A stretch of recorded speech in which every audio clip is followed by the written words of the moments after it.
Assalamualaikum warahmatullahi wabarakatuh. Ada satu doa yang diajarkan oleh orang tua kita, guru-guru kita. Doa yang simpel yang kita baca setiap hari, yakni doa sapu jagat. Rabbana atina fid dunya hasanah wa fil akhirati hasanah wa qina adzabannar. Ya Allah, berikanlah kebaikan kepada kami, kebaikan di dunia. Wa fil akhirati hasanah, dan tentu juga kebaikan yang membawa sampai di akhirat. Wa qina adzabannar, puncaknya jagalah kami dari panas api neraka. Ini doa yang simpel tetapi komplit. Kebaikan dunia harus bisa membawa kebaikan akhirat. Begitu pula kebaikan akhirat tidak bisa tanpa melewati kebaikan dunia. Maka mari sekarang kita berikhtiar bagaimana fit dunia hasanah. Kebaikan dunia bisa bermakna tentang ekonomi. Bagaimana agar perekonomian masyarakat kita bisa terangkat, perekonomian bisa merata, tidak hanya dinikmati oleh sekelompok orang yang kaya makin kaya, sementara yang miskin tambah banyak. Ini tidak boleh terjadi. Maka bagaimana perhatian pemerintah terhadap UMKM, bagaimana sumber daya alam yang ada di Jawa Tengah ini bisa kita maksimalkan untuk sekali lagi kesejahteraan masyarakatnya. Ketika perekonomian ini bisa terangkat, impact-nya adalah pendidikan juga akan ikut meningkat. Anak-anak kita harus ada jaminan pendidikan sampai di perguruan tinggi. SD, SMP, SMA, perguruan tinggi. Hari ini kan lagi ribut soal UKT yang mahal, seolah-olah yang bisa kuliah hanya anak orang kaya. Tidak boleh. Semua warga negara punya hak yang sama untuk mendapatkan pendidikan yang terbaik. Tidak usah gratis lah. Yang penting kuliah itu terjangkau, murah, itu aja lah. Ini bagaimana afirmasi pemerintah tidak hanya di perguruan tinggi negeri, justru lembaga-lembaga pendidikan swasta ini harus diperhatikan oleh pemerintah agar bisa meningkat kualitasnya dan semua bisa terakomodir. Kalau hanya mengandalkan perguruan tinggi negeri, saya rasa tidak akan kuat menopang mendidik seluruh anak bangsa. Maka semua harus kita afirmasi agar lembaga pendidikan di Jawa Tengah ini baik negeri maupun swasta semuanya bisa berkualitas dan sekali lagi murah. Itu. Berbicara tentang pendidikan tentu tidak bisa lepas dari yang namanya pesantren, karena pesantren adalah lembaga pendidikan tertua dan sudah terbukti pesantren menjadi tulang punggung pendidikan moral dan akhlak. Maka sudah selayaknya lah pemerintah lebih memperhatikan pesantren. Kalau sekolah itu ada BOS, bantuan operasional sekolah, maka saya rasa kita mulai dari Jawa Tengah lah, bantuan operasional untuk pesantren.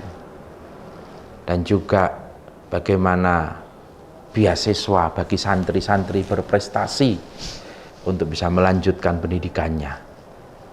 Bagaimana kebutuhan pesantren tentang kitab-kitab yang hari ini mulai mahal. Jangan hanya ada buku kurikulum pendidikan sekolah yang disubsidi, tapi kitab-kitab pesantren juga harus diperhatikan. Sekali lagi, pesantren adalah tulang punggung pendidikan akhlak dan moral bangsa. Termasuk di dunia hasanah, mungkin pemanaan bagi petani adalah soal pupuk. mudah didapatkan, dan murah.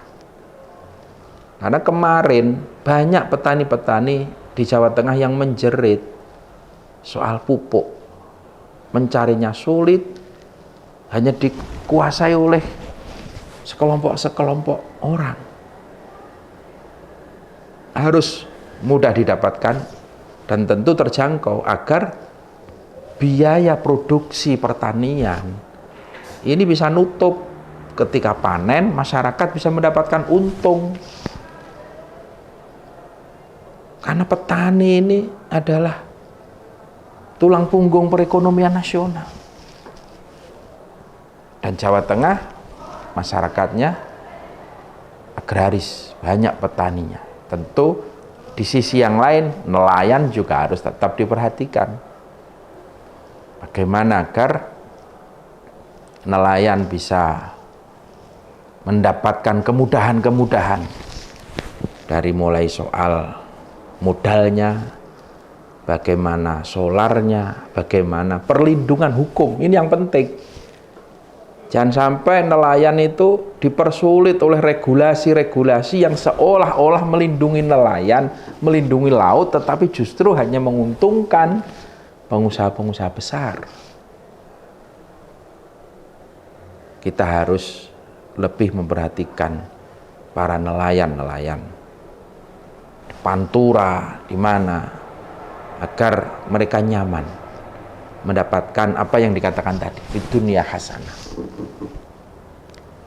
Termasuk fid dunya hasanah juga bagaimana fasilitasi transportasi di Jawa Tengah, terutama soal jalan. Kita hari ini selalu ngeri kalau mau bepergian ke daerah Pantura, pasti bayangannya macet, banjir lah, yang itu sudah rutin puluhan tahun.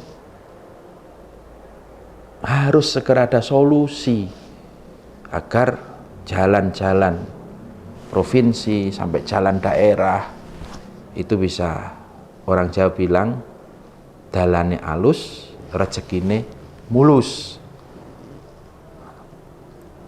Fid dunya hasanah, berharap semuanya itu tentu diiringi dengan keberkahan, rizki yang berkah, pendidikan, ilmu manfaat berkah, terus juga petani, nelayan. Nah, ketika itu diiringi dengan keberkahan, maka fil akhirati hasanah, kita akan mendapatkan kebaikan nanti di akhirat. Ada pembangunan secara spiritual yang juga harus terus kita jaga di Jawa Tengah. Jawa Tengah yang menjadi masyarakatnya religius, semua agama tentu akan mendapatkan tempat yang layak di Jawa Tengah. Karena Jawa Tengah ini simbol kerukunan. Bagaimana kita memahami tentang Sunan Kudus, Sunan Kalijogo yang bisa berdakwah dengan damai, bisa menjaga keharmonisan antara masyarakat lokal dengan agama. Bagaimana antar agama bisa terjaga kerukunannya.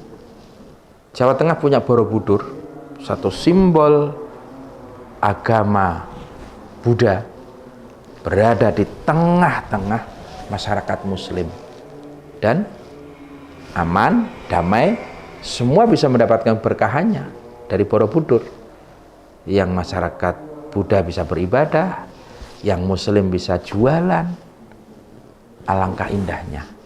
Maka Jawa Tengah harus menjadi tempat yang nyaman untuk semua golongan, semua masyarakat. Insya Allah kebaikan-kebaikan ini akan terus terbawa nanti hingga menjadi fil akhirati hasanah, kebaikan sampai di akhirat nanti. Sekali lagi, mari bersama-sama kita bangun, kita mengejar ketertinggalan Jawa Tengah dari tetangga sebelah, Jawa Barat, Jawa Timur. Jawa Tengah harus lebih maju, dan yang penting Jawa Tengah berkah. Assalamualaikum warahmatullahi wabarakatuh.